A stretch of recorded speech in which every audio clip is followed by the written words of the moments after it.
En Movimiento, el canal Magazine de Multicanal.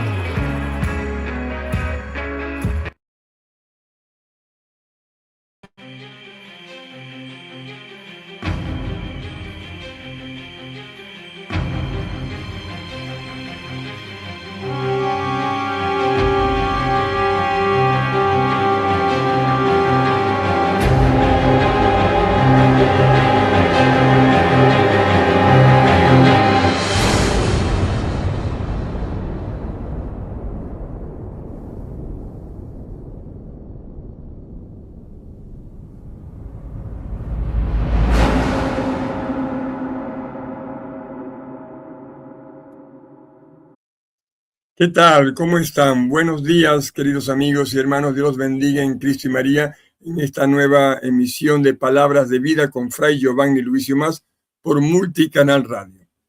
Bueno, hoy he querido, con el permiso, por supuesto, del programa Va de Retro de Luis Pucciani, ¿no? Repetir una entrevista que me hicieron sobre si Venezuela necesita un exorcismo y otros tópicos que hablamos nosotros. Con el debido permiso de Va de Retro y por supuesto en esta repetición de esta entrevista, yo voy a comentar algunos aspectos de la misma. Una entrevista bien interesante que ha sido un éxito, que me la hicieron desde Roma, Italia, con este hermano Luis Pucciani, ¿no? Tiene apellido italiano, ¿no? Quiero que la disfruten para que los hermanos de España puedan disfrutar esta entrevista y sacar sus conclusiones. No se olviden, por favor, de darle ustedes ahí en la campanita, línea a la campanita, suscríbanse a Multicanal Radio. Necesitamos crecer. Bien, les dejo entonces con esta entrevista con Va de Retro. Perseguido por el régimen, denunció las injusticias y vio de cerca el sufrimiento de miles de familias y sostiene que detrás de la crisis política existe una batalla mucho más profunda, una batalla espiritual. ¿Qué está ocurriendo realmente en Venezuela? Hoy nos acompaña Giovanni Luicio para contarnos de su propia experiencia. Antes de comenzar, suscríbete a Va de Retro, activar la campanita. Cada semana compartimos entrevistas y testimonios que ayudan a comprender la batalla espiritual que vivimos en el mundo de hoy. A un nuevo episodio de Va de Retro. Muchísimas gracias por aceptar esta entrevista, esta invitación. Es un gusto tenerlo con nosotros. Que no soy presbítero, soy religioso, soy fraile. Mi orden, en las reglas, somos frailes, frailecitos, así como San Francisco de Asís, como otros tantos frailes. Y por supuesto, colaboramos, estamos en perfecta alianza con nuestras parroquias y con nuestros obispos. Bueno, para mí es un placer. Italia, hombre, cuánto te quiero, Italia. Basilicata. Te manca la Italia, aparte. Bueno. Yo pertenezco al priorato ahorita español, pero al inicio pertenecía al priorato napolitano, ¿no? Napolitano, y ahora al español, después que nuestra orden fuese aprobada por la iglesia. Ya tiene unos cuantos años aprobada. Y Venezuela es mi país.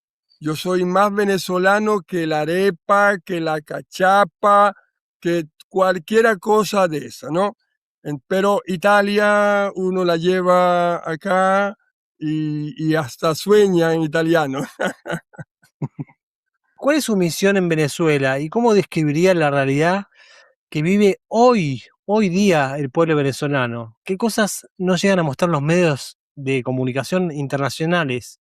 Después de tanto tiempo, tantos años acompañando a la gente, ¿qué es lo que más le duele ver? Bueno, esto es una secuencia de acontecimientos.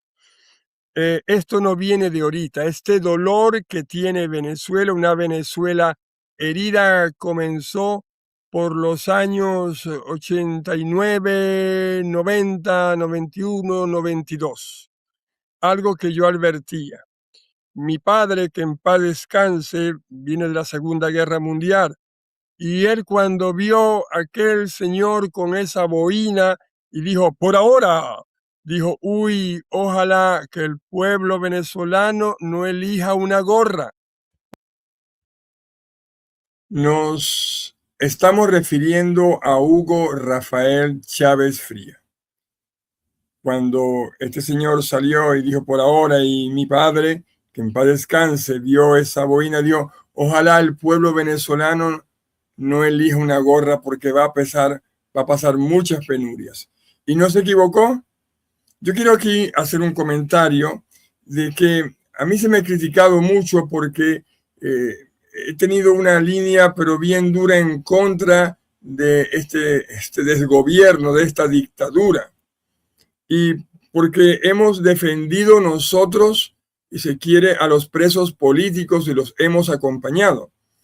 Y hay un abogado acá en el municipio, Simón Rodríguez, de hace muchos años, él debe estar con 20 Venezuela, y que ha atacado muchísimo al licenciado Ernesto Paraqueima, el exalcalde del Tigre, que fue preso 3 años, estando en funciones porque le dio la gana así al régimen. Le inventaron una serie de cosas, me dice, y me ha tocado el hábito, me dice, hay que sacarse la sotana, el hábito para estar en política.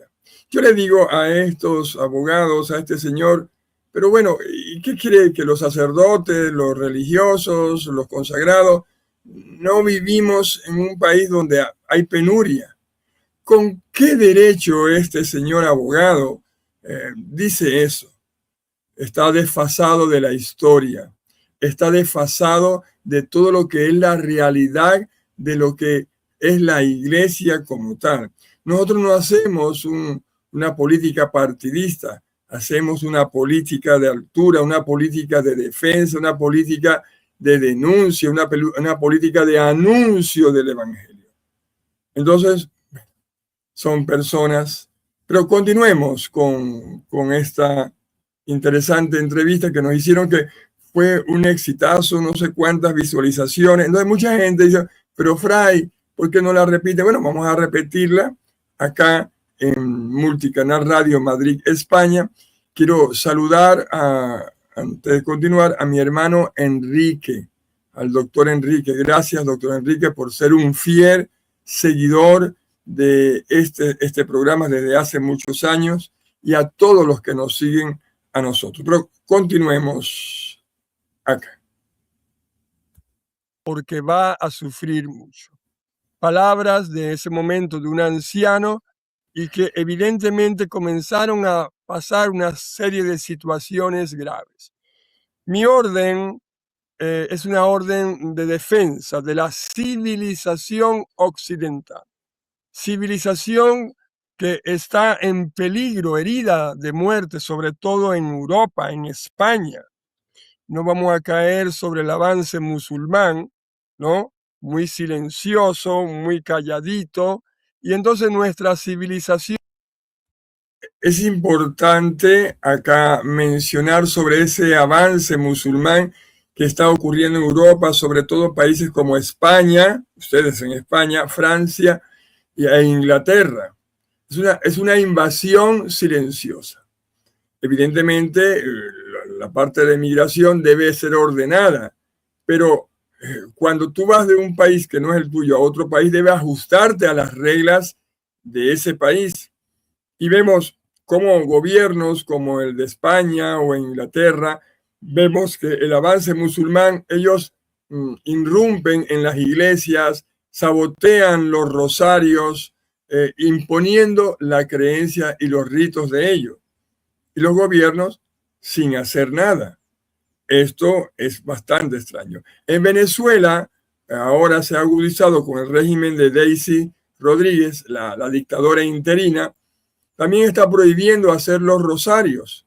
Con relación al terremoto, los terribles terremotos que ocurrieron en Venezuela, con la excusa de que no, que hay que pedir un permiso porque si puede pasar un terremoto, puede ocurrir una tragedia. Por favor, si los rosarios lo estaban haciendo era en la plaza, no lo estaban haciendo en algo cubierto. Excusas de los regímenes, y ojalá en Venezuela no tengamos más este régimen, que realmente exista una metanoia, un cambio. Bien, continuamos nosotros con esta entrevista. Con este modernismo, con todas estas cosas, no hemos sabido interpretar los signos de los tiempos, no hemos sabido leer lo que Dios nos está indicando. Nuestra orden siempre ha estado presente, no somos muchos, somos unos 32 en Venezuela, en el Tigre somos 5, donde estoy, ahorita yo soy su superior, pero siempre hemos estado, por lo menos cuando en el 2015, 16, 17, había la hambruna en Venezuela, que no conseguíamos absolutamente nada en los anaqueles en Venezuela. No, yo llegué a comer una harina rarísima que me causó un daño pero terrible en el estómago. Veíamos a nuestros sacerdotes, a nuestros frailes, sobre todo los frailes españoles, que después de la comida en los conventos, que era una comida poca, íbamos a comer mango. El mango es una fruta muy prodigiosa en Venezuela, sobre todo donde estoy yo, que está en todas partes. Entonces, no, aquí hay que hacer algo. Y bueno, nació la Fundación Ángeles Solidarios de nuestra orden, donde nos organizamos junto en ese momento con la parroquia de los frailes franciscanos, mi buen amigo el padre Fray Joel, lo quiero muchísimo, los franciscanos, organizamos un ejército de bicicletas. Llevábamos la comida a los ancianos, llevamos comida en todos lados y nos colocamos a trabajar en el vertedero de basura. Ahí, queriendo crear una comunidad, pero encontrándonos que hasta el régimen dominaba la basura, los pranes chavistas. Ahí en los vertederos vas a encontrar de todo, hasta venta de niños, de niños, tanto masculino como femenino, de todo. No quiero hablar porque tengo buenos amigos allá y bueno, pero los pranes dominaban todo esto. Y nació las bicicletas de la solidaridad. Bicicletas de la solidaridad. Luego, acá quiero hacer acotación sobre todo este proceso que pasó en Venezuela, la hambruna, luego el COVID, y en un trabajo en conjunto con el padre Joel Castro, un fraile menor, un franciscano, se unió la Fundación Ángeles Solidarios, la Fundación Virgen del Valle, Reina de los Guayqueríes, que lleva el amigo Luis Monroy de la calle 13, y el padre Joel Castro. Y es allí donde estas bicicletas llevaban las comidas todos los días a los ancianos, a los niños, con proteicos. Nosotros traíamos proteicos de Estados Unidos gracias a Kendall de Venezuela. Luego los comenzó a traer el padre Joel Castro. Y ahí nace la Fundación Fray Enrique Costa Migueles, que vamos a mencionar más adelante. ¿Por qué nace esto? Porque el proceso de protocolo que tiene Cáritas como asociación de la Iglesia Católica es muy complejo, es muy lento, y para ese momento necesitábamos ser expeditos. Vean ustedes que cuando ocurrió los dos terremotos, inmediatamente a la hora yo llamé al padre Geomar Gómez, que es el asesor de Cáritas diocesana, para pedirle permiso a él para tener un centro de acopio a nombre de la parroquia, a nombre de Cáritas diocesana, ¿no? Un centro de acopio que era en la sede de mi ciudad. Yo había hablado con el licenciado Ernesto Paraqueima y él dijo que sí, que porque todo iba a ser entregado a la parroquia San Francisco de Asís. Y bueno, la coordinadora de Cáritas, la doctora, creo que se llama Eudis Rubio, en fin, Ella puso todas las trabas, evitando la sinodalidad, el acompañamiento, la unidad. Fue terrible, terrible trabajar o las trabas que puso esta doctora, con mucho respeto lo digo, eso hay que denunciarlo, porque en un momento así no se puede poner trabas. Y bueno, fue con unos cuentos extraños y un poco arrogante, atrevida. Sí, cuando hablé con ella, le hice ver que esto era en comunión con la parroquia, pero mintiendo que los protocolos, que Cáritas, no, cuando yo hablo con la coordinadora nacional de Cáritas, resulta que no era así, que en este momento teníamos que estar unidos, que teníamos que ser expéditos, y gracias a Dios fuimos expéditos. Al igual, así ha ocurrido y ocurrió con el padre Joel Castro en su momento de la hambruna, la pandemia, fuimos expéditos. Y ahí nace la Fundación Fray Enrique Costa Migueles, que es el fundador de la restauración franciscana en Venezuela. Su cuerpo está enterrado ahí en la sede de la iglesia Coromoto San Antonio.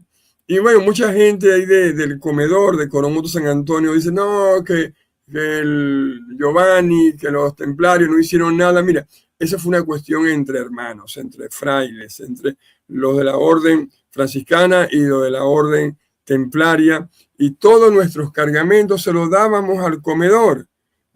Todo lo que se hacía con la comida, lo que se buscaba, se le daba al comedor por intermedio del padre Joel Castro. Y el padre Joel Castro, por supuesto, conseguía muchísimas cosas más. Fue un trabajo en conjunto. Entonces, pareciera que en las iglesias hay estas mezquindades, hay estos egoísmos, que yo particularmente no entiendo, pero sí debo denunciarlo, porque falta la caridad. Falta la caridad en nuestros diferentes estamentos.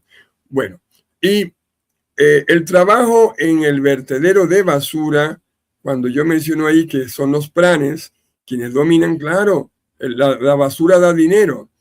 Mucha gente va al vertedero de basura, pero hasta allí, al primer portón, a la entrada. Pero es que ellos viven en unos huecos más adelante, lo que llaman ellos ciudad basura. Ahí se vieron muchas cosas, pero muchas cosas que no voy a narrar acá, pero que gracias también a la intervención del padre Joel Castro y del licenciado Ernesto Paraqueima, cuando fue alcalde del Tire, se pudo rescatar muchos niños, se pudo rescatar muchas niñas, se pudo rescatar muchas personas, incluso muchas personas que vivían en el vertedero de basura, se les dio trabajo en la alcaldía, se les dignificó. Como he dicho, cuando mucha gente habla de que los frailes no debemos meternos en política, es que vivimos, necesitamos, es un acompañamiento tanto de los gobernantes como de la parte religiosa. O sea, a Dios rezando y con el mazo dando, pero no el mazo de Dios dado, ¿no? Sino el mazo del trabajo, de la dignificación, de ese aporte que la iglesia debe dar en sociedad también. Vamos a continuar con la entrevista. A ver, aquí. Sobre todo los frailes españoles, que después de la comida en los conventos, que era una comida poca, íbamos a comer mango. El mango es una fruta muy prodigiosa en Venezuela, sobre todo donde estoy yo, que está en todas partes. Entonces, no, aquí hay que hacer algo. Y bueno, nació la Fundación Ángeles Solidarios de nuestra orden, donde nos organizamos junto en ese momento con la parroquia de los frailes franciscanos, mi buen amigo el padre Fray Joel, lo quiero muchísimo, los franciscanos, organizamos un ejército de bicicletas. Llevábamos la comida a los ancianos, llevamos comida en todos lados y nos colocamos a trabajar en el vertedero de basura. Ahí queriendo crear una comunidad, pero encontrándonos que hasta el régimen dominaba la basura, los pranes chavistas. Ahí en los vertederos vas a encontrar de todo, hasta venta de niños, de niños, tanto masculino como femenino, de todo. No quiero hablar porque tengo buenos amigos allá y bueno, pero los planes dominaban todo esto. Y nació las bicicletas de la solidaridad, bicicletas de la solidaridad. Luego, saliendo de toda esa situación de hambruna, de necesidad, nos llegó para rematar el COVID-19. Mientras nuestros señores obispos, no todos, el de acá sí mandó a, cuidado, no estoy en desobediencia con él, pero hay que decirlo, él por prudencia, él mandó a cerrar las iglesias y eso, los frailes, tanto los frailes franciscanos como los frailes pobres de Caballeros de Cristo, decidimos no cerrarnos. Y esas bicicletas y las jornadas, porque teníamos jornadas de alimentación antes y de medicina, comenzamos a llevar los médicos a las casas, comenzamos a llevar las comidas a las casas. Y bueno, nos mantuvimos siempre activos. Y de ahí nació, con la ayuda de los frailes pobres de Cristo y los frailes franciscanos, un comedor que se llama Fray Enrique Costa Migueles. Bueno, nosotros, gracias a Dios, por medio de venezolanos en Kendar y mi buen amigo, el padre Palmar, yo lo quiero mucho y lo voy a abrazar cuando vuelva a estar en Venezuela, venezolanos en Kendar, otros amigos como Rafael, un comunicador social, y mucha gente del Tigre, que fue mi alumna en el Colegio San Antonio, mandaban container de comida, mascarillas para asunto del COVID, porque fue terrible, aquí fue terrible. Y bueno, yo tenía que pelear con la Guardia Nacional, guindarme en los containers cuando me llegaban acá a la ciudad del Tigre, y yo, bueno, me irán a matar, pero no se los entrego. Y bueno, uno con tantos años tenía una hijadita por ahí que era la comandante de la Guardia Nacional, la llamaba, mira hija, ¿cómo es posible que esta gente fascinerosos, para no decir otra palabra, porque yo soy italiano y digo otra cosa de palabra, ¿no?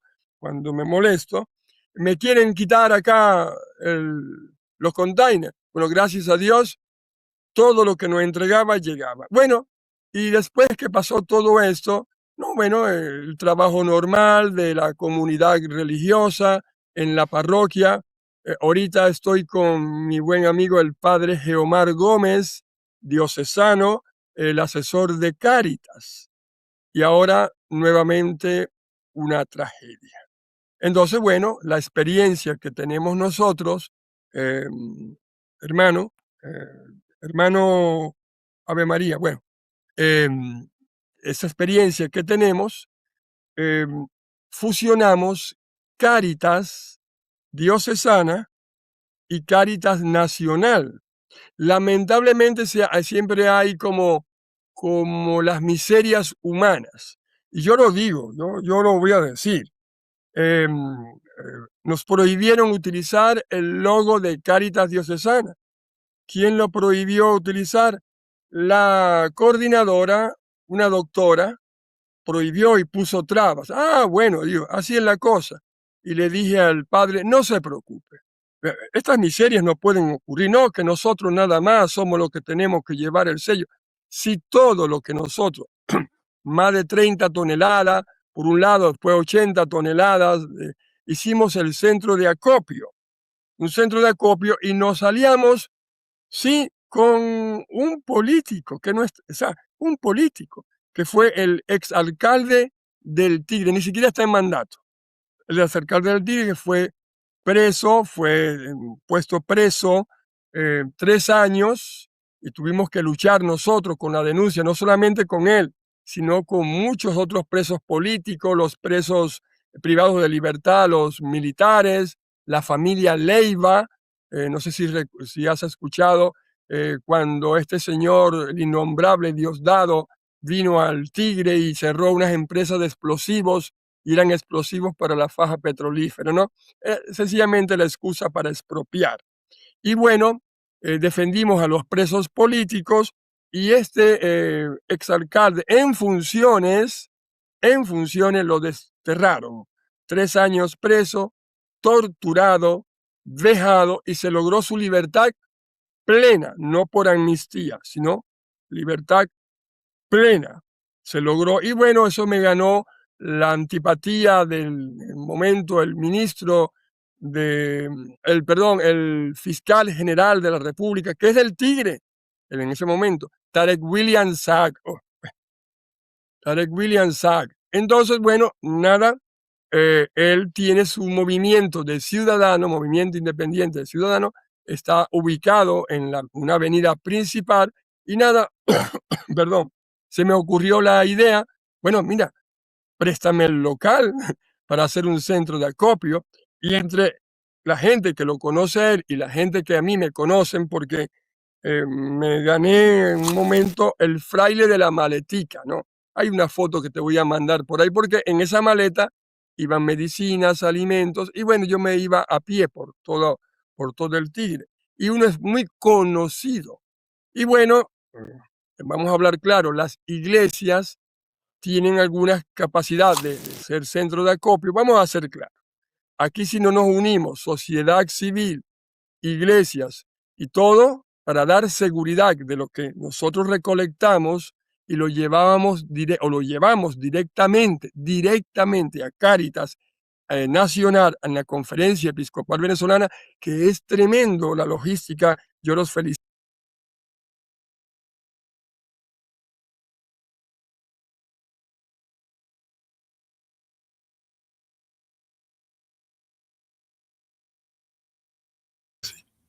Teníamos el micrófono apagado. Queremos aprovechar este momento nosotros de felicitar a Cáritas de Venezuela por el trabajo titánico que están haciendo, la organización que están haciendo y la apertura, sobre todo a la doctora Jenny, la coordinadora nacional, la directora nacional de Cáritas de Venezuela y para el área de América, ¿no? La amabilidad, la coordinación, la apertura, un digno ejemplo acá. Y nosotros aprovechamos denunciar la coordinación de Cáritas, o no la coordinación de Cáritas, sino a la persona coordinadora de Cáritas Diocesana que no tuvo esa apertura, colocó trabas a cada momento, chismes, se cerró en sí. Y yo le digo una cosa, vuelvo a decirlo en este programa: si no sirve para trabajar en sinodalidad, si no sirve para trabajar en ecumenismo, mejor es que renuncie a ese cargo. Y más, se demostró que en una emergencia la doctora,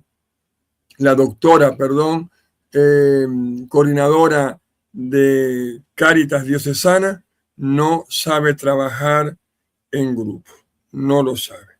Por eso que cuando hablamos de exorcismo, necesitamos tener oraciones de exorcismo para que el cristiano católico comprenda que el egoísmo es una forma de posesión, que en vez de ser puentes y ser muros, es una forma de posesión.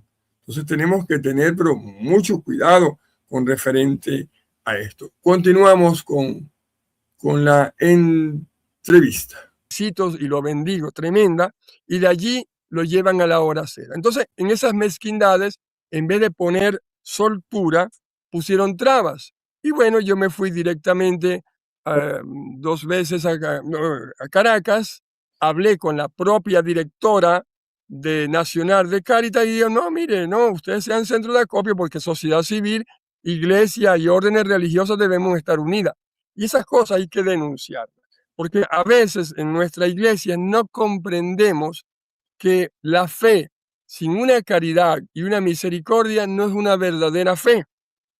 Yo respeto todo el procedimiento, todos los protocolos, pero en este momento debemos ser expeditos, rápidos. No hay, porque el protocolo hay que pedirle permiso al obispo hay que pedirle permiso al cardenal hay que pedirle permiso al papa, el papa viene y regresa y entonces hay un protocolo de Cáritas. No, la burocracia es buena cuando hay tiempo, si se quiere, para organizar, pero en estos momentos una mínima burocracia para que las cosas lleguen debe prevalecer. Ese es el trabajo de mi orden. En tiempo de paz predicar a tiempo y a destiempo en los barrios más necesitados. En tiempo de emergencia, ser curadores de alma y también llevar el pan nuestro de cada día, a llevarlo, la medicina. Eso es, hermano. En estos últimos días, Venezuela volvió a ser noticia por el terremoto. ¿Cómo está hoy la situación? ¿Qué necesidades tienen actualmente las familias afectadas? Bueno, Cáritas tiene un protocolo. Cuando hubo el terremoto, nosotros nos activamos la primera noche. Ahí fue que se nombró el centro de acopio de mi ciudad. Yo hablé con Ernesto Paraqueima. Inmediatamente todo el equipo, tanto de Hermanos Templarios como de la Fundación Ángeles Solidarios y el equipo de mi ciudad, nos activamos. En su primer momento, agua, alimentos no perecederos, frazadas, medicinas de impacto, o sea, para curar los golpes, ese tipo de cosas, heridas, ropas. Eso fue la primera etapa. La segunda etapa, ya no se pide ropa, porque hemos visto cómo lamentablemente en los campamentos los militares y otros fascinerosos, la UEC creo que así se dice, UEC, que son organizaciones chavistas que todavía existen, yo todavía no entiendo cómo siguen existiendo esta gente o estas organizaciones, no la gente, sino la organización, se agarraban todo. Los depósitos de Cáritas estaban repletos de ropa, entonces se detuvo. ¿Por qué? Porque la segunda fase ahora es el desalojo de la zona cero, de los sobrevivientes. Entonces, por lo menos ya hoy deben estar llegando unas 60 o 70 familias, ya previamente habían llegado otras familias, y en vez de llevar directamente a la zona cero, tenemos que entonces recibir a todos estos hermanos acá, por lo menos en cada ciudad, en nuestro caso en la diócesis del Tigre. Inmediatamente me comunico con el padre Geomar y cuáles son las necesidades. Sí, ahora la ropa la necesitamos acá, necesitamos medicina, necesitamos médicos. Ya Cáritas está poniendo en actividad sus médicos, también médicos privados, médicos en equipo que tenemos nosotros, y trabajar coordinadamente. Cáritas, que es iglesia católica, parroquias y la sociedad civil, las órdenes religiosas, nos hemos activado. Entonces, carpas, medicinas, antivirales, médicos, necesitamos médicos. Hay el programa SAMAN que se va a activar. SAMAN es un sistema de pesaje a los niños para la nutrición, porque van a venir muchos niños con un cuadro de desnutrición. ¿Dónde vamos a albergar estas familias? Bueno, hay algunos en algunos hoteles, hay algunos, no sabemos si va a ser en el estadio, pero hay que tomar las medidas. Entonces, lo más necesario es eso. Bueno, y muchas personas, nosotros por intermedio de... Aquí sí queremos mencionar una palabra, nosotros. El padre Geomar Gómez, párroco de la iglesia San Francisco de Asís y rector del santuario San José Gregorio Hernández, están acondicionando con la ayuda de varias organizaciones, de la sociedad civil, de los parroquianos, la parte de arriba de la casa parroquial para albergar algunas familias que vienen de esta tragedia. Yo aprovecho este espacio para que sigan colaborando.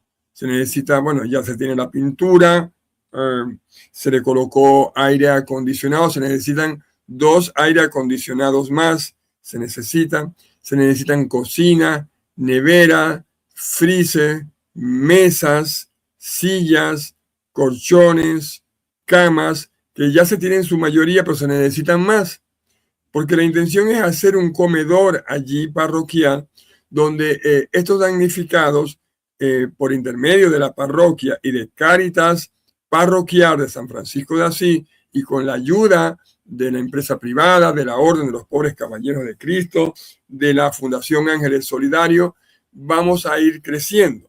Es importante trabajar sin mezquindad. Esperemos que la doctora, y por favor, no estoy creando acá una incitación al odio, sino sencillamente una exhortación, un llamado. Esperemos que la doctora coordinadora de Cáritas Diocesana, se me olvida el nombre, creo que Eudis Rubio, algo así, ella se llama,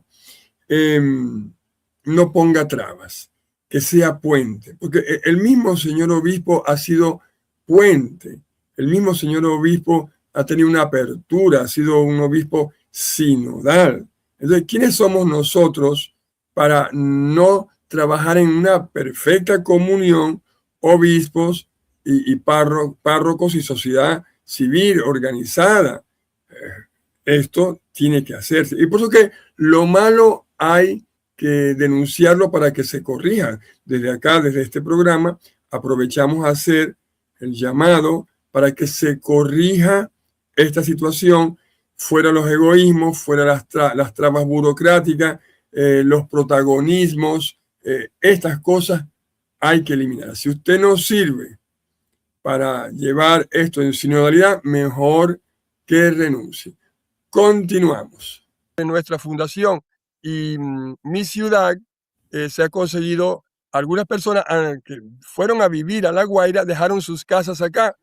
Entonces sus casas, gracias a Dios, no fueron expropiadas ni invadidas, algunas, entonces están deterioradas. Bueno, estamos ayudando a que se le cambie el techo, se le dé nevera, se le dé cocina. Lógico, no nosotros, hablamos con empresarios amigos, ¿no? Empresarios sobre todo italianos. Quiero agradecer al consorcio de Stefano Massobrio, un paisano, que está colaborando al 100% para equipar a familias encuestadas directamente, porque aquí van a venir entonces los más vivos. Entonces, esa es la segunda fase, hermano.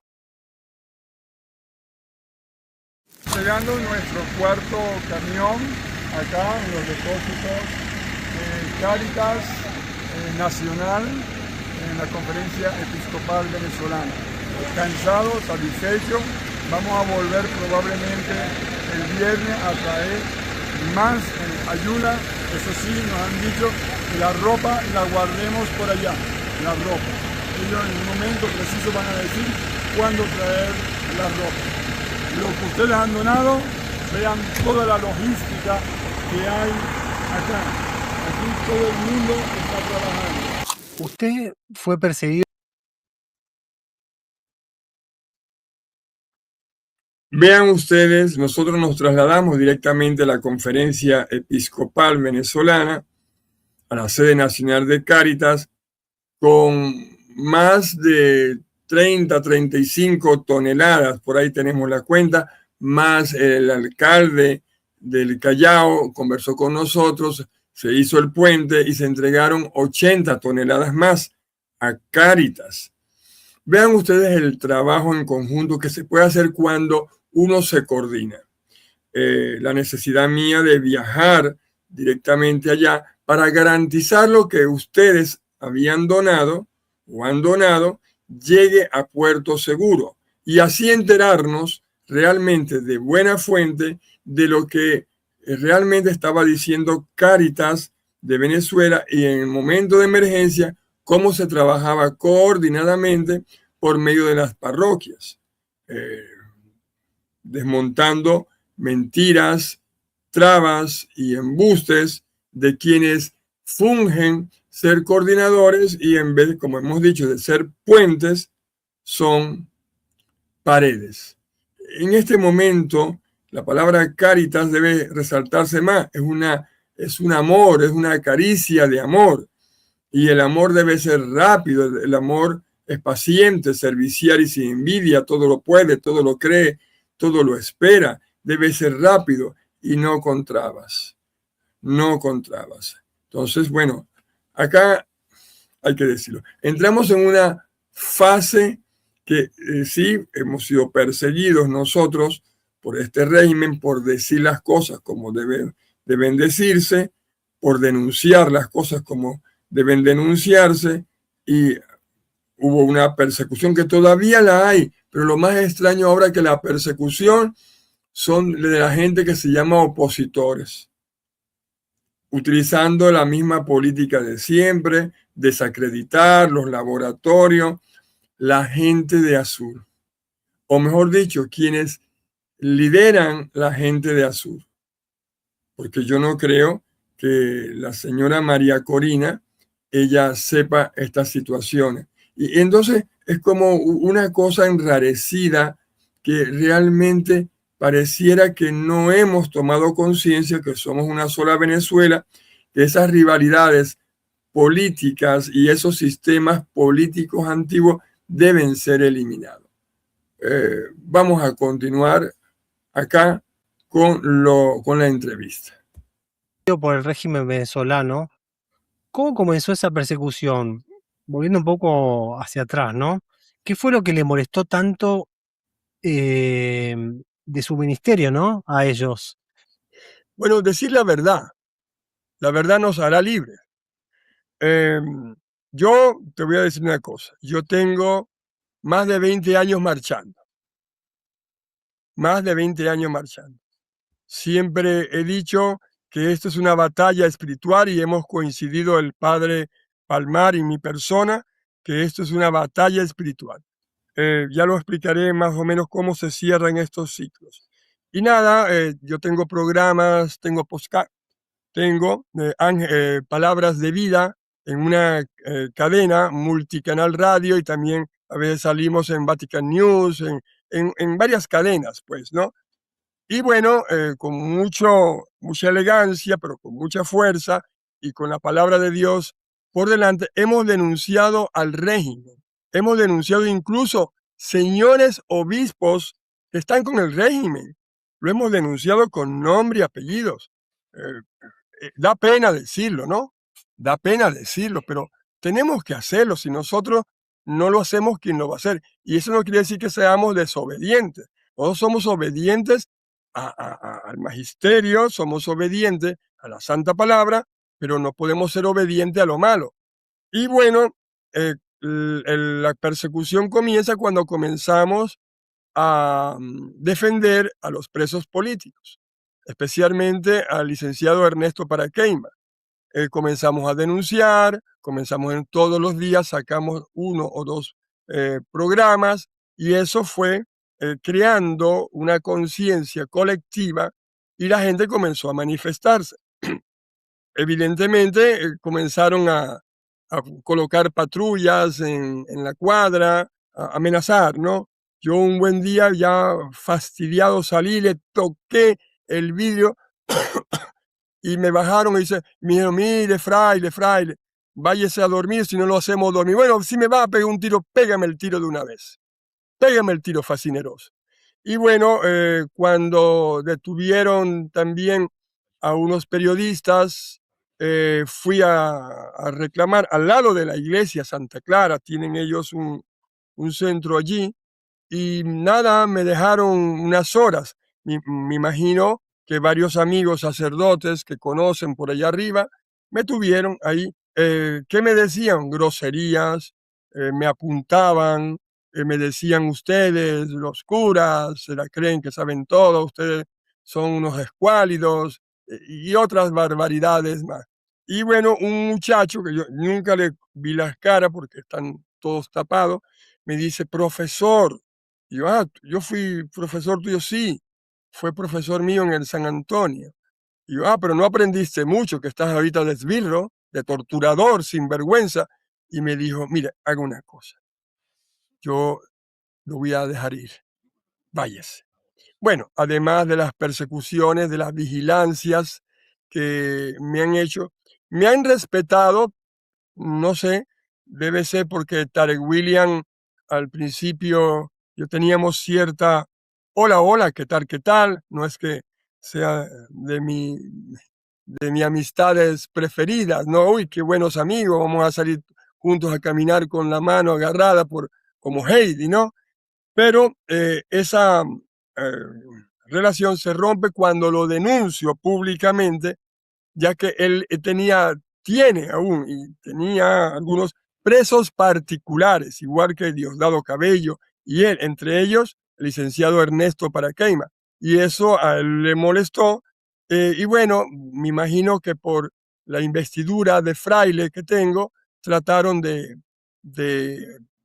no meterse mucho conmigo, pero sí persiguieron a otros hermanos, no voy a decir los nombres, que en este momento están fuera del país. Pero yo no me considero opositor, tampoco me considero del régimen, me considero un cristiano, un fraile, porque lamentablemente la oposición lo está haciendo mal, está utilizando los mismos mecanismos y eso hay que denunciarlo, porque ¿quiénes me están atacando más ahorita?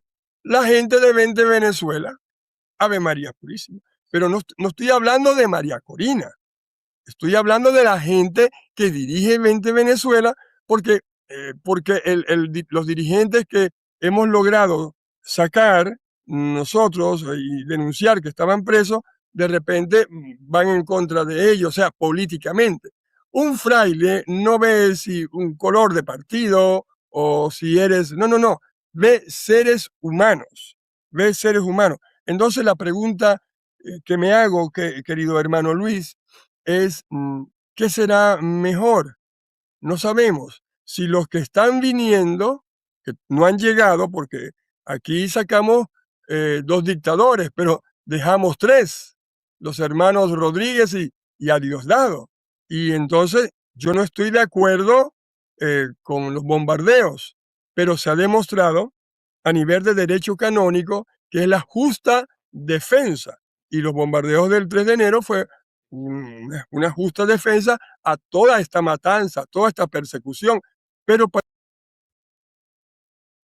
es importante aclarar esto, lo que es la justa defensa.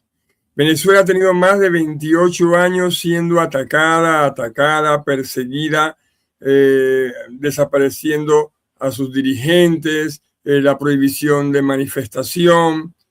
Y bueno, lamentablemente, digo lamentablemente por las pérdidas de vida, lo que ocurrió el 3 de enero fue una defensa. Alguien vino a defender a los venezolanos. Y eso en el Código de Derecho Canónico se llama como justa defensa. Por lo menos si alguien te ataca a ti, tú debes defenderte. Por supuesto, en igualdad de condiciones. En igualdad de condiciones. No vas a aplicar una fuerza mayor. Y eso no es considerado pecado. Si tú defendiéndote llegas a agredir a la otra persona, no es considerado pecado. Entonces, a esto nosotros tenemos que sincerarnos acá. La iglesia debe explicar este tipo de situaciones que se le llama justa defensa. Lamentablemente, bueno, estamos viendo el proceso en Venezuela, que es algo lento. No terminamos de ver que salgan estos dictadores, porque han puesto presos unos dictadores, pero quedaron otros. Pero ya vendrán las cosas poco a poco y Venezuela tiene que componerse. Pero ahora con esto, lo del terremoto, es posible que se atrase un poquito, pero no lo sabemos. Vamos a continuar con la entrevista con nuestro hermano Luis desde Roma. Pareciera que están agarrando más fuerza.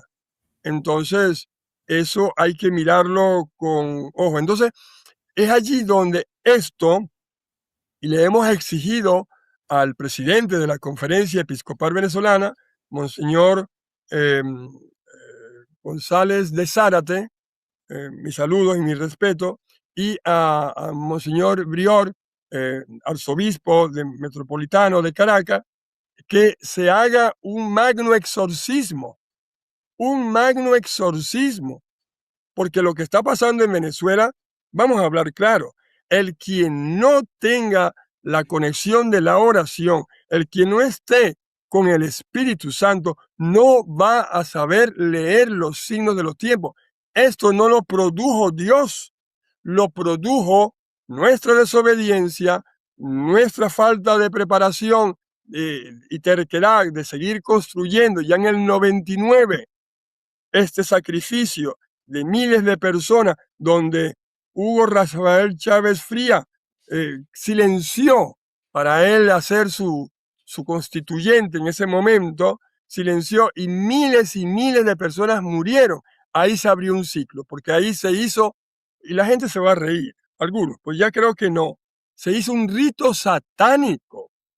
Y en su momento yo lo advertí. Es típico del demonio cuando se hace este tipo de pacto, yo te ofrezco la vida de tal. Entonces él silenció. Ahora, ¿qué está pasando? Se está cerrando un ciclo. Eso es muy sencillo. Vean el diluvio universal, como por medio, lamentablemente, de catástrofes naturales, el planeta cambia, se va cambiando los ciclos y vamos volviendo a una estabilidad espiritual, emocional y corporal. Acuérdate, querido hermano Luis, que somos imagen y semejanza de Dios. Dios es Padre, Dios es Hijo y Dios es Espíritu Santo, y una sola persona. Nosotros somos imagen de Dios, somos mente, cuerpo y alma, y seguimos siendo uno solo. No somos dioses, ese es el pecado. El pecado es que queremos ser dioses. Entonces, si nuestro pueblo venezolano no cambia en mentalidad, sino como les dice la canción cuando vino el Papa a España, alza la mirada, alza la mirada. Si no alzamos la mirada nuevamente al Señor y pisando pie en la tierra, Venezuela no va a cambiar, Luis. Eso es lo que, justo el tema que quería tocar. Usted suele decir que la crisis venezolana no es solamente económica ni política. Existe también una profunda crisis espiritual. Durante años se ha hablado de la presencia del espiritismo, santería y prácticas de brujería en distintos ámbitos del poder.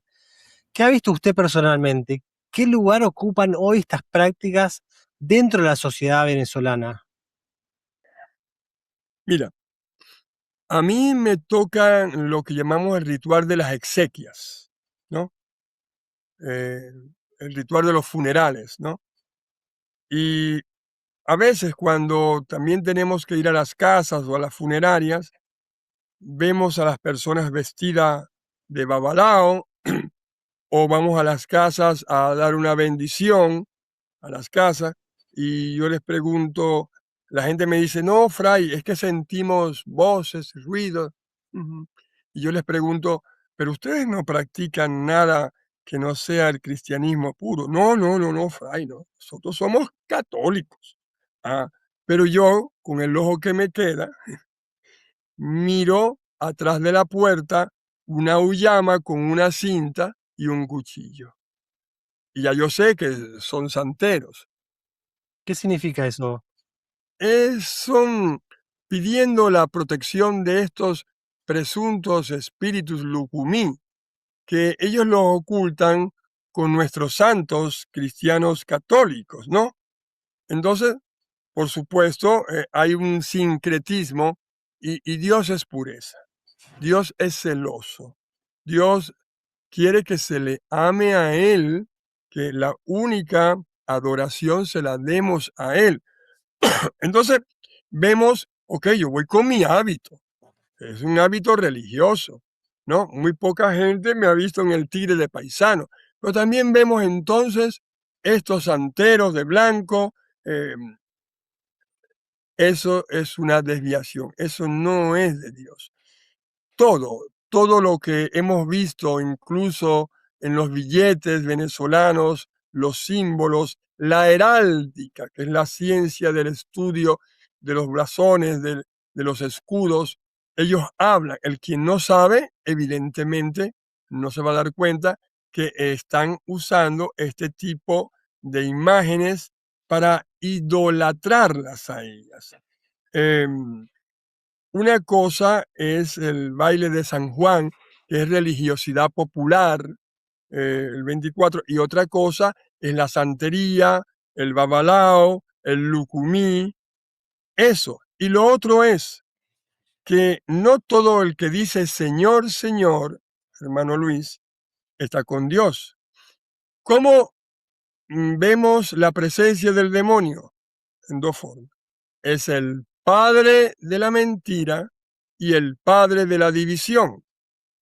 Donde no hay unión, ahí está el demonio. Y se van a poner bravos algunos hermanos de las sectas evangélicas. Los evangélicos acá en Venezuela, con algunos obispos, se prestaron para defender, idolatrar a este régimen, sobre todo los evangélicos que están recibiendo dinero. Entonces se han enriquecido y entonces en cada cuadra encuentras una iglesia evangélica diferente a la otra. Ya se pone como un negocio para recibir de Nicolásito Maduro, que es el vicepresidente de la Comisión Religiosa. Bueno, tú sabes esos nombres que les ponen acá. Y entonces vimos un mes antes o días antes de que Nicolás Maduro fuese atrapado, como toda una legión de evangélicos, pastores evangélicos, haciendo esos ritos que no son cristianos. No terminamos de entender que esa cuestión de tirarse en el suelo, de hablar entre comillas en lenguas, más que algo cristiano, parece una posesión de santería. Una posesión de santería. Moléstese quien se moleste. Hay que decir. Entonces, tenemos que volver al Sagrado Corazón de Jesús. Y, ok, se ha dicho mucho, María Corina lo ha dicho. También, esto es una guerra espiritual, pero uno de los primeros que dijo esto fue mi querido José Palmar. José Palmar. Uno ya lo venía diciendo, varios sacerdotes lo venían diciendo, varios frailes lo venían diciendo, pero ya es visual. Podemos tocar la presencia espiritual. Tenemos que invocar la fuerza del Espíritu Santo, que nunca nos ha dejado, cuidado, sino que el problema acá, que a pesar de lo que está pasando, todavía muchos venezolanos siguen haciendo estos ritos y lo que hacen es perder su alma y perder el país. Luis. ¿Ha acompañado a personas afectadas espiritualmente por el ocultismo? Uy, eso es todos los días. Cada diócesis debe tener su exorcista. Aquí el problema es que, bueno, algunos obispos o algunos sacerdotes no creen en la presencia del demonio. Te pongo un ejemplo. Hace unos años, el señor obispo manda a hacer una formación de casi 3 años para detectar, para el exorcismo, para ese tipo de cosas. Y lo comenzamos 30, entre sacerdotes y religiosos. ¿Sabes cuántos quedamos? Este fraile nada más. Y el padre asignado al exorcismo es un padre enfermo. Tú sabes que un exorcismo no se puede hacer si está muy débil. Y es un padre mayor, aunque el derecho canónico dice que debe ser un padre, uno de los más antiguos en la diócesis, ¿no? Entonces, ¿qué está pasando? A diario vemos este tipo, lógico, nosotros se hace una triada para determinar si es una posesión real. ¿Cuál es esa triada? Bueno, primero se visita la casa o el sitio, uno mira, ve al presunto poseso o posesa y envía primero a un neurólogo y psicólogo y también a un médico internista. Si los informes neurológicos, psicológicos y médicos dicen que no tiene nada, entonces allí uno llama al exorcista, ve el caso y actúa. Ahí hay que ser muy prudentes. Pero yo tengo una tesis, Luis, que toda enfermedad la produce a veces el maligno, aunque sea natural.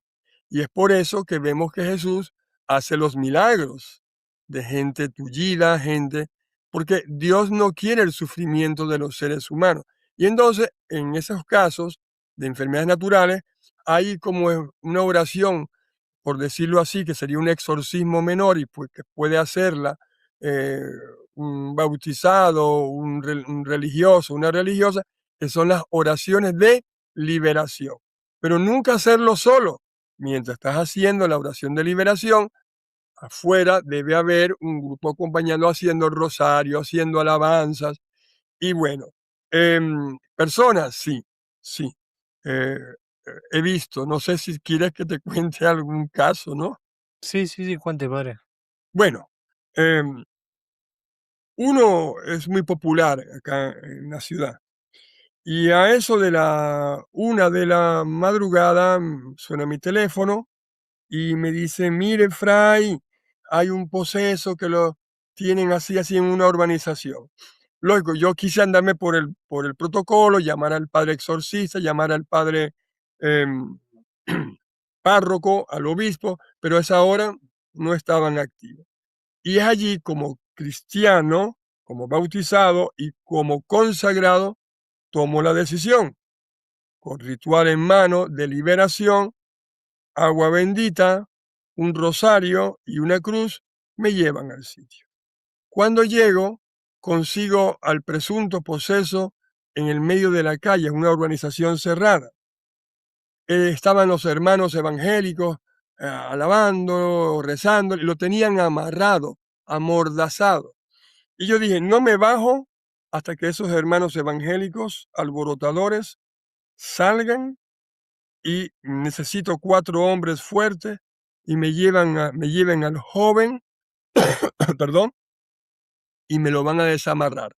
Solamente me lo van a agarrar.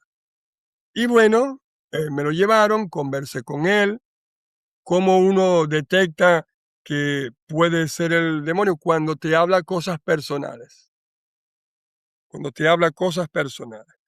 Y uno generalmente tiene en un bolsillo agua natural y en otro bolsillo agua bendita. Cuando echo el agua natural no hace nada. Ajá. Cuando echo el agua bendita comienza a gritar. Bueno, hago la oración de liberación, la oración de San Benito, el exorcismo completo de San Benito y el muchacho muy fuerte, uy, tiraba a todo el mundo ahí en la habitación, como a la hora, el muchacho reaccionó, me dijo que quién era yo, estuvimos conversando, hablé con él andaba en unas prácticas de santería, había venido de un ritual que estaba bajando acá en Venezuela, que hacía el negro Felipe, que si María Lionza, unas entidades ahí medias raras, y bueno, yo le dije, le di una medallita de San Benito, ¿no? Le di, bueno, ahora tiene que confesarse y me viene a misa. Bueno, es uno de nuestros colaboradores ahora, ¿no? Entonces, es por decirte un caso, un caso. El otro caso, Fray, dime, ¿quedó liberado este hombre, este muchacho?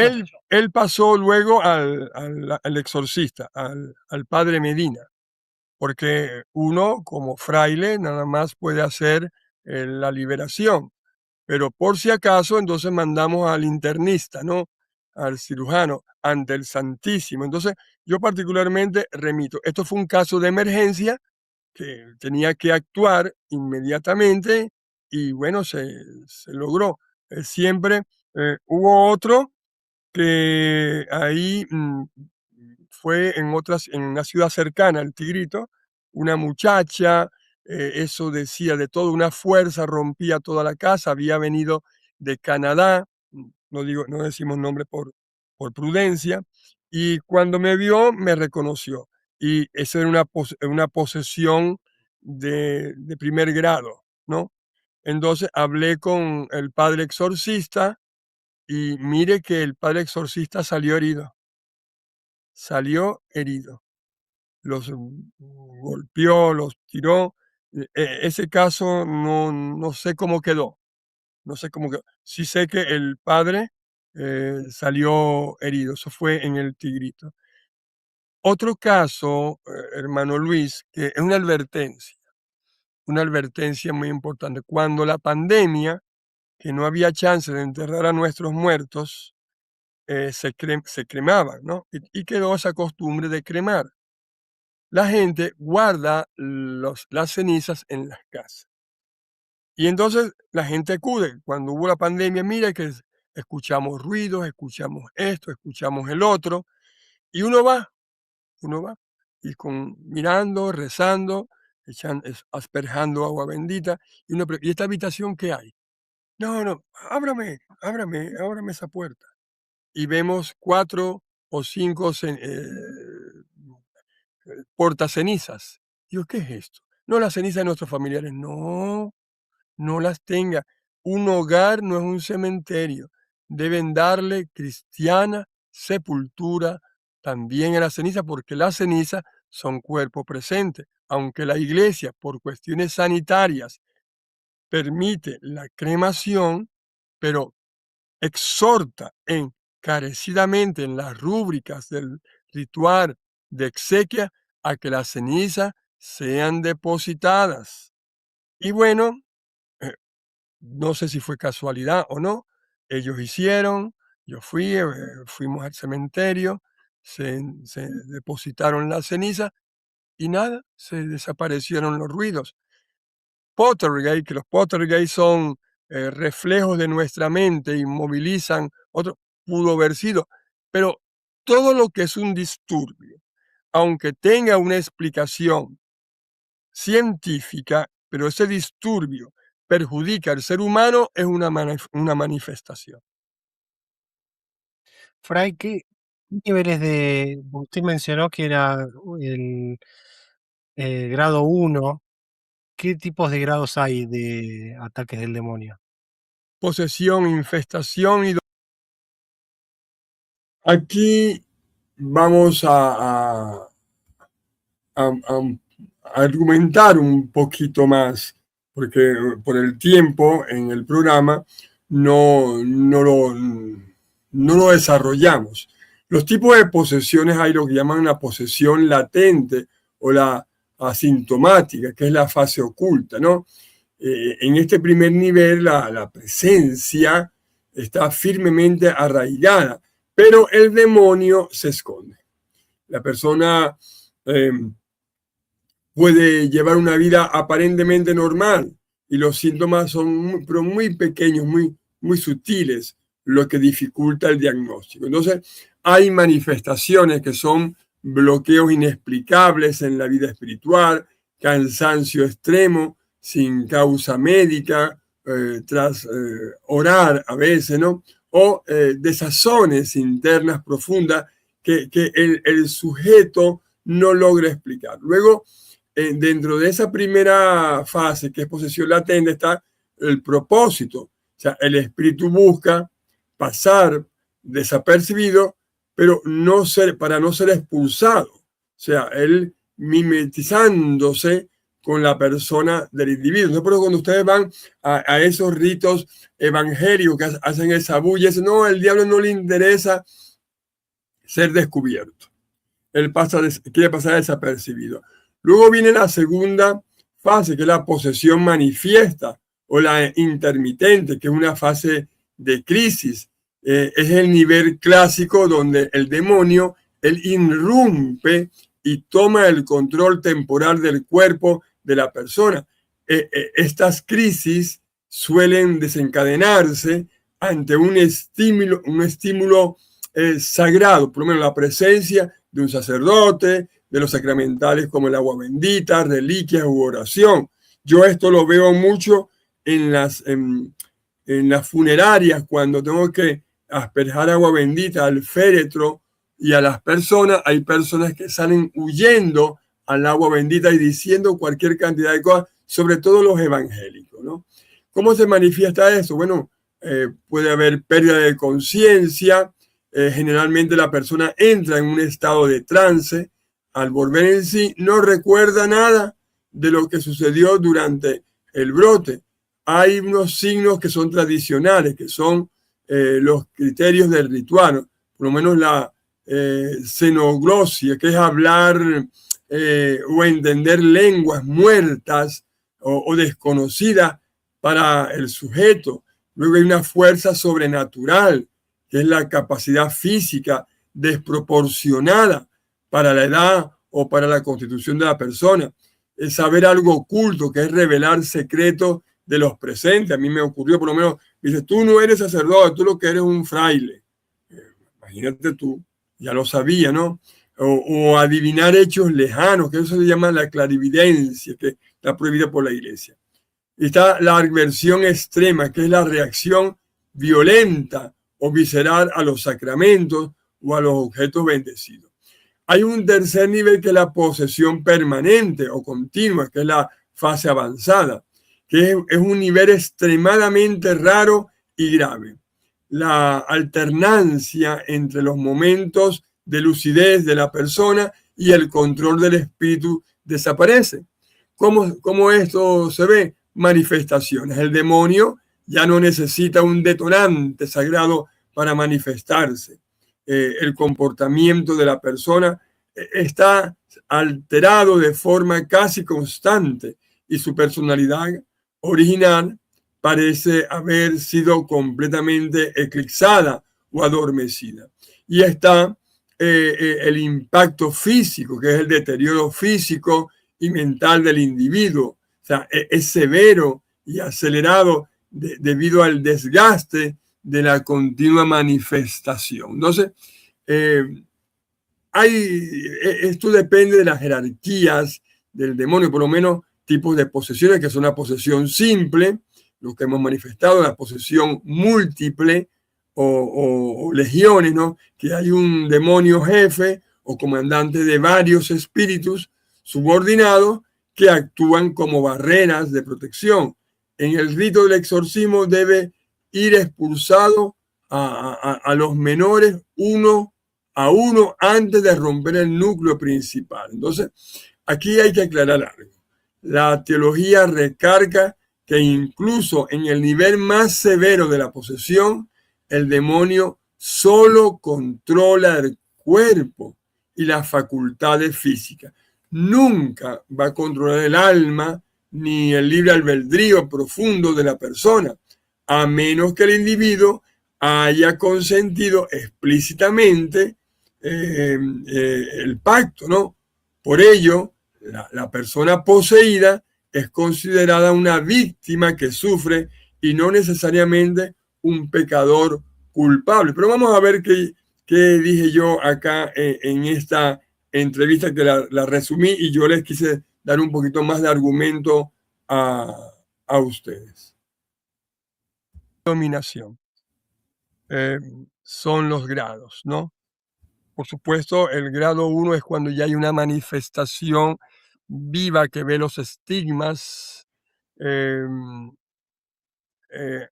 No se nos manda a hablar con el poseso ni con el demonio, no, nunca, jamás, porque caeríamos en las trampas. Puede haber posesión, primeramente obscenas, palabras obscenas, groserías, adversión a lo sagrado, eso es un primer nivel. Cuando una persona, por lo menos, yo estoy en las funerarias y dale Señor el descanso eterno, brille para ello una luz perpetua, descanse en paz, que así sea, y uno reza el Padre Nuestro, asperja el cuerpo, no el féretro, y después con el Ave María, uno, asperja a los presentes. Y cuando alguien hace así o se va, ya allí hay una manifestación. Sobre todo lo hacen mucho los evangélicos, estas sectas. Y yo les digo, es agua natural, agua normal, ¿por qué vas a rechazarla? Entonces, cuando ya ese rechazo a las cosas santas, ya hay un primer nivel. Luego hay un segundo nivel, que es la infestación. Puede manifestarse en objetos que tú vas, bueno, mucha gente va al Amazonas y compra objetos, que sí, de naturaleza aborigen, son muy bonitas, qué tal cosa, y la llevan a su casa y la colocan allí ya hay una manifestación. También se manifiesta, eso es infestación, puede ser un animal, puede ser un objeto, puede ser una casa, un lugar. Y por supuesto, ya la posesión en sí que es hablar en lenguas que nunca había hablado la persona, tener una fuerza extraordinaria, en algunos casos la levitación, eso no lo, la levitación nunca la he visto. Sí he visto la fuerza extraordinaria, el hablar en lenguas y conocimientos de cosas que esa persona nunca había tenido. Y por supuesto, cuando se pregunta quién está allí, el nombre del demonio. Ya uno inmediatamente se ubica y le dice ya al exorcista, mira, eh, estamos tratando con fulano de tal. A veces, por supuesto, son problemas psicológicos, pero en esa triada hay su manera de descubrirlo, ¿viste? Hay su manera. También he visto casos de una niña. Ahorita la niña tomó la primera comunión la semana pasada, antes del terremoto, muy bella, no podía dormir, lloraba, entonces entraba como en un trance. Para ese entonces tenía 9 a 10 añitos, tenía ella, más o menos. Y me mandaban los videos. Y bueno, entre rezar, liberación, conversar, bendecir la casa, los problemas familiares, hoy la niña es tremenda estudiante, está incorporada a la iglesia, porque a nivel psicológico no le encontraban nada. Entonces ya eso es una, como una atención, aquí está pasando algo. ¿Qué pasa? Ok, yo tengo que hacer esto por razones de emergencia, pero quien debe hacerlo es el que es autorizado por el señor obispo. Lo que pasa es que en muchas diócesis está ocurriendo este vacío.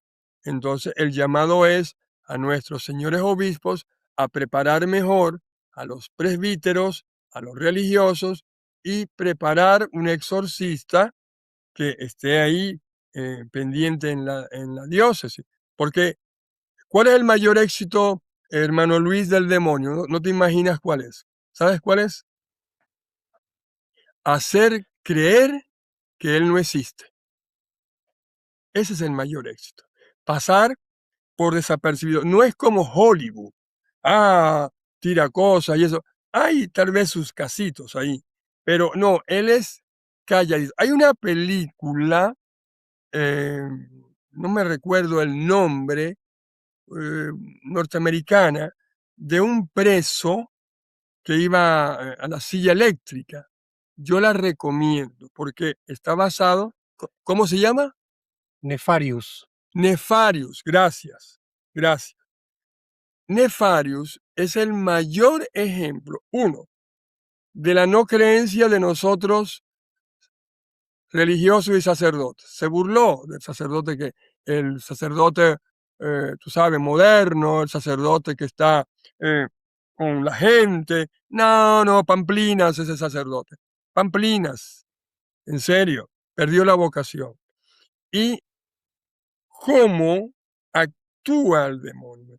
Por eso que debemos prepararnos muy bien, no para estar sacando demonios por todos lados, sino para estar alerta, porque esto es una guerra espiritual que estamos viviendo en el mundo y mucho más en Venezuela, mi querido Luis. ¿Por qué cree que cuando un pueblo pierde la esperanza, muchas personas terminan buscando respuestas en estas prácticas? Sencillamente porque la jerarquía no ha sido un referente. Es increíble. Yo puedo tener la fe, pero si no tengo un buen pastor, sea sacerdote, sea obispo o sea religioso, entonces eh, ese vacío lo llena otra persona. El gran problema que ha tenido Venezuela es que hemos visto varios obispos, y ustedes que me están viendo, señores, saben quiénes son, o van a servir a Dios o van a servir a quién. Dios, o eres frío o eres caliente. Intermedio te vomito y no hay nada más asqueroso que un vómito. Date cuenta que en estos días, hablando con un sacerdote muy joven, él me dice, frailecito. Los pastores, a veces los pastores nos hemos quedado sin pastor. Yo me siento sin pastor. No voy a decir la diócesis, no voy a decir, y yo, uy, ¿cómo es eso, hijo? Bueno, es que nuestro obispo no está actuando como un pastor. Y entonces los pastores necesitamos un pastor. Por eso es que la gente mantiene su fe, pero entonces se mezcla. Y no es religiosidad popular, sino es sincretismo religioso. Algunas se pasan a las sectas y otros, manteniendo la fe cristiana católica, van a otras creencias creyendo que eso lo permite la iglesia. ¿Por qué? Porque no hay una buena orientación, porque en las iglesias se está dejando, en algunos momentos, se está dejando hablar de Dios y se está dejando hablar del maligno. No nos dé pena. Tenemos que reconocer lo que está pasando y el pueblo se ha mantenido, gracias a Dios, en su fe, muchos, y los sacerdotes de abajo, de parroquia, los conventos, las monjitas, los frailes, nos hemos mantenido abajo, mientras algunos, no todos, gracias a Dios, algunos obispos que son los más mediáticos, salen en los medios, están haciendo política. Entonces la gente ve y dice, bueno, ¿cómo es eso? Este obispo, que es el pastor nuestro de la Iglesia Católica, está defendiendo a un Nicolásito Maduro, está saliendo al lado de un Maduro. ¿Qué es eso? Ah, no. Entonces, yo no, entonces la famosa frase de las personas, yo creo en Jesucristo, pero no creo en la iglesia. Desde la fe católica, ¿qué consecuencias puede tener para una nación apartarse de Dios? ¿Y qué diferencia existe entre la verdadera fe cristiana y estas propuestas espirituales? En la palabra de Dios en la Biblia, en el Antiguo Testamento, el pueblo de Israel se sentía orgulloso, ¿no? Sabio, poderoso, y se fue apartando de Dios. Dios le dio todas las bondades, las riquezas, para que el pueblo de Israel administrase toda esa riqueza. Y como se apartó de Dios, cayó en desgracia y no se supo administrar. No se supo administrar y cayó en lo más bajo. Y fue ahí cuando Yahvé le envía entonces a otro pueblo superior para gobernarlo. Y entonces el pueblo de Dios decía, Señor, pero ¿por qué nos mandas a ser esclavos? Bueno, eres esclavo por ti mismo, porque te di de todo, no supiste administrarte. Cuando vuelva la mirada hacia mí y cuando aprendas a administrarte, será libre. Es lo que está pasando en Venezuela, Luis. Venezuela, Dios, una tierra de gracia, le dio todo. Todo. Le dio incluso gracias a los hermanos españoles, que ahora está en crisis de fe, a los hermanos, nos dio la fe en el único Dios, en Jesucristo. Pero ¿qué ha pasado? Se ha desviado. Con toda la riqueza, pudiéndose administrar todo, bueno, resulta que nos está administrando en este momento otros, que son los norteamericanos, que yo hasta este punto no sé si va a ser bueno o va a ser malo. Lo que sí sé que son los que están ayudando más a salir de este país. Ya veremos más adelante cómo se soluciona la cosa, pero escuchamos a algunos políticos, esos pitiyanquis que vienen a llevarse el petróleo, esos pitiyanquis que vienen a... Ajá, pero ven acá. Y los 26 años, 27 años que la izquierda, el chavismo, esguazó a Venezuela, se llevó de todo. Ahora resulta que vienen los Estados Unidos en una presunta ayuda humanitaria, que sí lo hizo, se llevó preso al mayor narcotraficante de América y a su esposa, y ahora entonces vas a decir que te está robando. Vamos a ser claros, toda esa movilización de barcos y todas esas cosas, eso no fue gratis. Pero yo pienso que en Venezuela debe reponerse en el hilo constitucional y Venezuela no está preparada. Ni las Fuerzas Armadas, que lo hemos visto, son los primeros saqueadores, que hemos visto en Vargas, en La Guaira, ni los políticos que tenemos tanto del gobierno como algunos alacranes de oposición están para gobernar. Aquí necesitamos no reconstruir el país, una Venezuela nueva, de mente, de cuerpo y de alma. ¿Sabes, Luis, qué tengo yo como teoría? Que esos 8 millones de venezolanos que están en el extranjero, de esos 8, los más preparados, los más fuertes, son los que van a venir a gobernar a Venezuela. Porque los que nos hemos quedado acá, de repente nos hemos dejado llevar por todas las sinvergüenzuras que está pasando en Venezuela. Es una teoría, es un análisis que hacemos en oración, pero podría ser como ha pasado en países como en Italia.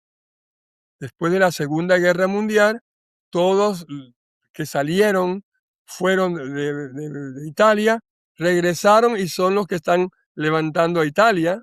Ahí tenemos también a una Georgia que lo dice, amo a Venezuela porque Venezuela es una segunda Italia, porque sabe que ahora hay muchos hijos de italianos en Italia que están trabajando en Italia.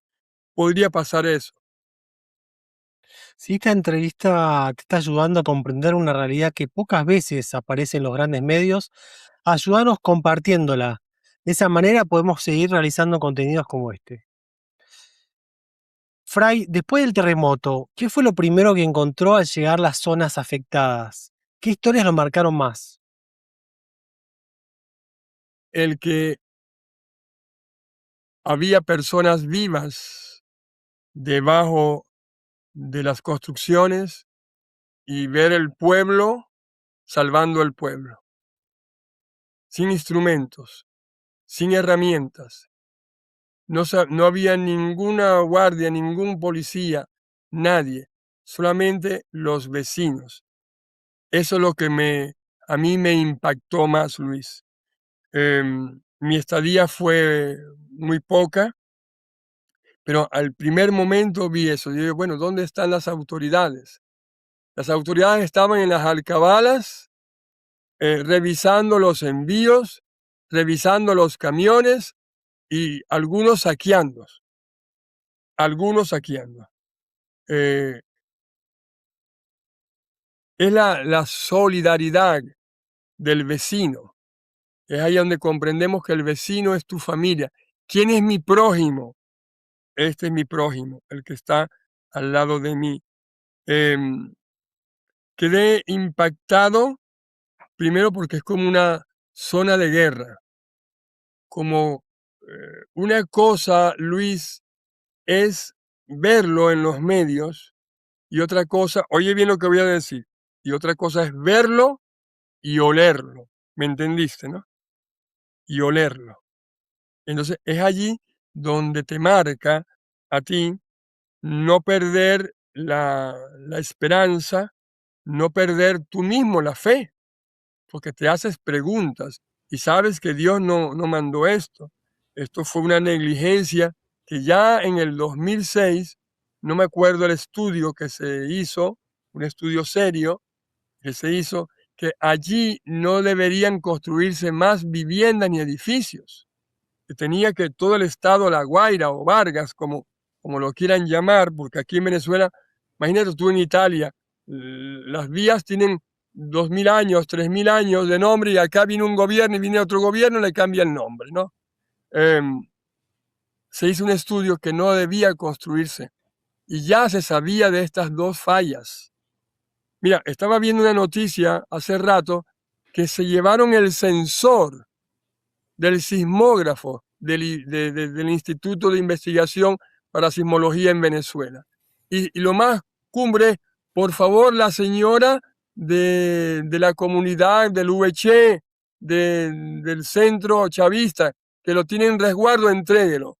¿Te parece a ti eso lógico? Entonces, otra cosa que me impactó es ver montañas de ropas y cómo los militares se estaban vistiendo con ellas. Eso, esas dos cosas. Tal vez si me hubiese quedado más, sería más impacto, ¿no? Pero el ver al pueblo salvando al pueblo me impactó. Muchas personas cuando ocurre una tragedia como esta se preguntan, ¿dónde estaba Dios? ¿Qué le respondería, Fray? ¿Qué enseñanza espiritual cree que puede dejar un acontecimiento tan doloroso? Dios está allí, siempre, no desampara. Lo que pasa para comprender esto es, vamos al Génesis. Dios le dice al hombre, miras todo esto que tienes acá, administralo, administralo bien y yo te voy a favorecer. Pero ¿qué hizo Adán? Desobedeció. ¿Qué pasó en Vargas? ¿Qué pasa en Vargas? Gracias a Dios tenemos la ciencia.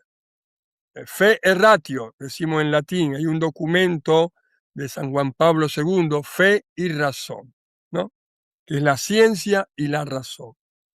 Si Dios ahora nos dio la capacidad de saber dónde hay desastres naturales, los desastres naturales siempre han existido, porque el planeta está vivo, se mueve constantemente. Dios nos dio la capacidad de saber dónde poder construir y dónde no poder construir. Y si vas a construir, construye con las medidas de seguridad antisísmica adecuadas. Si Dios te dio esa capacidad y entonces vuelves a construir en Vargas, por lo menos el urbanismo Hugo Chávez Frías, creo que eran 17 edificios, todos se cayeron. Vamos a hablar claro, Vargas se hizo prácticamente nueva después del deslave, después de la inundación. Son edificios nuevos, edificios nuevos. Volvieron a construir allí, vas a ver los constructores, el 50% se lo embolsillaron, malas construcciones. Yo estuve al frente de las Torres del Silencio. No conoces a Venezuela, ¿no? En No, no. Venezuela, Luis, hay dos torres parecidas a las Torres Gemelas en Nueva York, que ya no existen. Son dos inmensas torres, ¿no? Que en su momento fueron las más altas del mundo. Construida y el dictador supuestamente Marcos Pérez Jiménez. Marcos Pérez Jiménez, él hizo la mayor infraestructura a nivel nacional, edificios, viviendas, urbanismos. Luis, ni una piedra se le cayó a esos rascacielos, ni una piedra. Cuando hacemos un análisis, ok, sí, cayeron algunos edificios viejos, pero cuando hacemos un análisis, el 70% de las edificaciones que se vinieron al suelo fueron edificios nuevos construidos después del 1999. ¿La culpa es de Dios o la irresponsabilidad del ser humano? Sí, es doloroso lo que ha pasado. Mucha gente de fe se nos fue, está en presencia de Dios, pero también debemos hacer un análisis de vida, un análisis de vida. Dios nos dio la capacidad de discernimiento, Dios nos dio a nosotros el libre albedrío para administrar la tierra. ¿Estamos administrando bien los recursos en Venezuela? Ahí está mi respuesta. Después de todo lo que ha vivido, ¿tiene esperanza para Venezuela? ¿Qué tendría que cambiar para que el país vuelva a levantarse? ¿Y qué papel tiene la Iglesia en esa reconstrucción? En estos días, hablando con el licenciado Ernesto Paracaima, él me decía algo. Yo soy su padrino, ¿no? Y él me decía, padre, acá la parte humana y educativa deben tomarla las ONG, deben tomarla la Iglesia, la parte de la salud que ha demostrado mucha capacidad, y la vigilancia tienen que ser los militares. Bueno, el problema es que no tenemos militares, pero muy fascinerosos. Esperanza, sí hay. Porque, como hemos visto, policías saqueadores, como hemos visto un gobierno que miente, que dice que sí, sí, no sé si viste la última entrevista que le hicieron a Delcy y los periodistas la confrontaron y le dijeron mentirosa, mire, señora Delcy, usted está diciendo que están todos apoyados, pero nosotros hemos estado en la zona cero y no hemos visto nada de eso. Incluso maquinarias que detuvieron para no escarbar, eso fue por un lado. Pero también vimos a gente ayudándose, apoyándose, colaborándose. Tengo un pan, toma este pan para ti. Vamos a compartirlo. No te conozco, mucho gusto, soy fulano de tal. ¿Quién está allí? Mi familia, yo te ayudo. Al ver ese tipo de, de gestos, Venezuela tiene esperanza. Así como la esperanza del diluvio, cuando el diluvio limpió todo y quedaron unas personas con un gran corazón. Ok, la Biblia trabaja también en algún lenguaje simbólico que hay que saber interpretar, tú sabes, la exégesis y la hermenéutica bíblica, ¿no? Evidentemente quedaron mucho más de ese diluvio y comprendieron que había esperanza.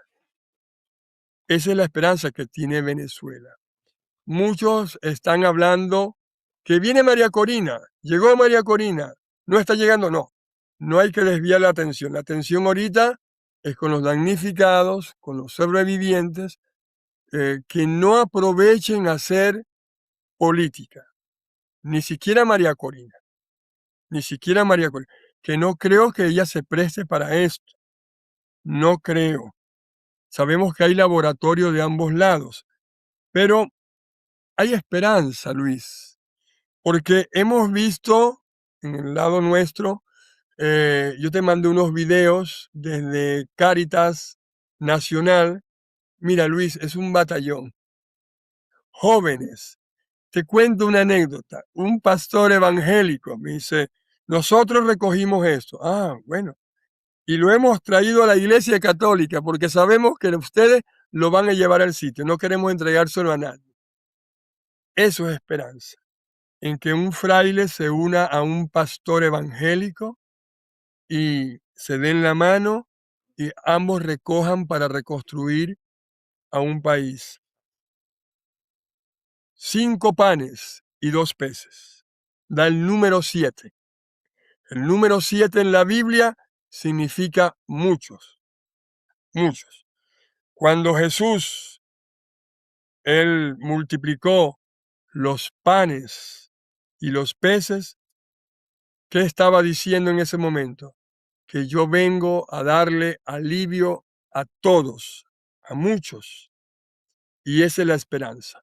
Las puertas de nuestra Santa Madre Iglesia, la Iglesia es Madre, estarán abiertas, las iglesias parroquiales, los conventos, los laicos consagrados, los colegios van a servir para albergar a miles y miles de personas en esta tragedia nacional. Y no hemos olvidado de una tragedia, la de los llanos, las inundaciones portuguesas, que no se está hablando de ella, Luis. Las lluvias. Después de haber visto tanto sufrimiento, ¿qué mensaje quiere dejarles hoy a todos los venezolanos? ¿Y qué mensaje quisiera transmitir a toda Hispanoamérica? Déjame comenzar primero para Hispanoamérica. A todos los hispanoparlantes, a todos los ítalo-venezolanos, a todos los italianos, Venezuela necesita mucha ayuda. Necesita medicinas, necesita camas, necesita colchones, necesita reconstruirse. A las instituciones internacionales, por favor, pónganse en contacto con Cáritas Venezuela. Métanse en sus páginas, vayan a Cáritas y hablen con la doctora Jané. Ahí hay un protocolo para recibir la ayuda. tanto material como monetaria, con la garantía y la seriedad de una institución como Cáritas Internacional, que lo que ustedes donen van a llegar a quien debe llegar. A la comunidad internacional, por favor, pido que a las 3 de la tarde alcen una oración, una vela, a Jesús de la Misericordia, a pedir por Venezuela. Eso de ustedes. A Venezuela, a los venezolanos, mis hermanos venezolanos. Es hora del cambio, de la metanoia, del vuelco. Ya hemos visto muchas manifestaciones. Es hora de volver a los sacramentos, a la Eucaristía, a esa fe originaria, a cambiar de mente, a dejar atrás, si algún chavista lo fue, bueno, bienvenido seas. Si eres un venezolano de bien y que quieres reconstruir el país, a dejar todas esas miserias humanas, pero también unirnos en oración. Yo creo en la oración. Dios no es un Dios castigador. Esto no es un castigo de Dios. Esto es que cuando un niño desobedece a su padre, no agarres el cuchillo que te vas a cortar, no agarres el cuchillo que te vas a cortar, y el niño lo agarra y se corta, el culpable no es Dios, no es el papá, es el niño. Dios nos estaba diciendo, salgan de esa tiranía, salgan de esa tiranía, voten masivamente a favor de la democracia, salgan masivamente. Y no hicimos caso, no hicimos caso. Entonces, va a haber una iglesia abierta a los que están todavía aún con fuerzas, vayan a las iglesias, acudan a las iglesias y a orar ante el Santísimo, por favor, ante el Santísimo, y decir esta oración. Oh Jesús, mi Señor, yo me arrepiento de todo corazón porque he ido en contra tuya, pero me comprometo aquí en tu presencia ser mejor persona, mejor cristiano y sobre todo una fe que no tenga obras es una fe muerta, porque tú eres el Dios de la vida, eres el Dios de la misericordia, eres el Dios de la unión. Te pido, Padre, que perdone mis pecados y así también yo perdonar a quienes me han ofendido.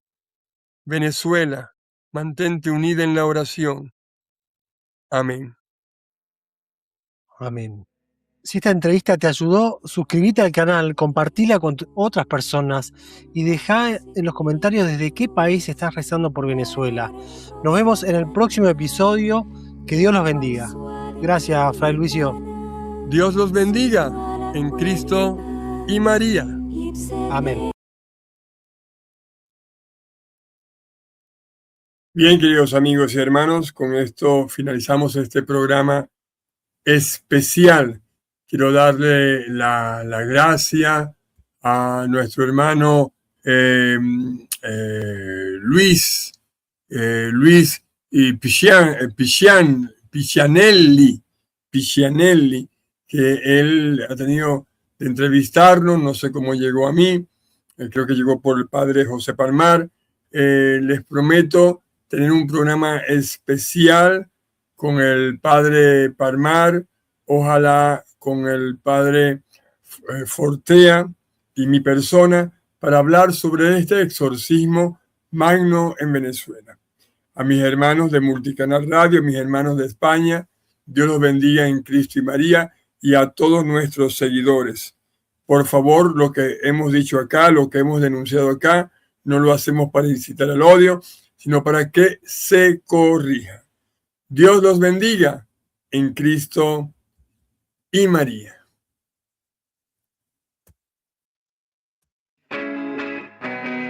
En movimiento. El canal Magazine de Multicanal.